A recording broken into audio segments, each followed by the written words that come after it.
how to really start using AI in your company and what you should know before you do. No worries, I'll walk you through what to do step by step. Stay until the end because it will really be useful for you. The good news, you can start for free or spend almost nothing. The first step isn't a big project, it's figuring out where time is wasted every day.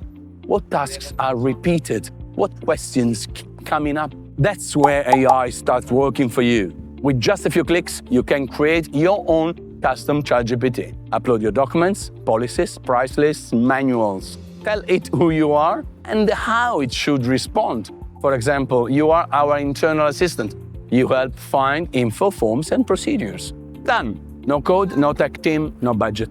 At first, it will make mistakes, but it learns fast. And soon, it will answer everything.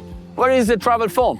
What's the right product for this client? Where are the HR documents? It's all handled. But first, organize your data, rename files, clean Excel sheets, fix formats. AI doesn't create order, it amplifies your chaos.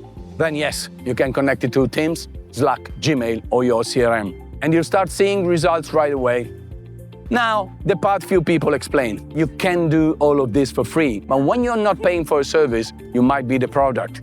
If you upload company's data into ChatGPT, you lose control over where it goes. It might be used to train future models, and one day someone else could get answers based on your data, private data. The alternative is to install AI locally inside your infrastructure, safer but more expensive and technical. What matters is knowing that, because only when you understand the rules of the game, you can truly decide how to play it.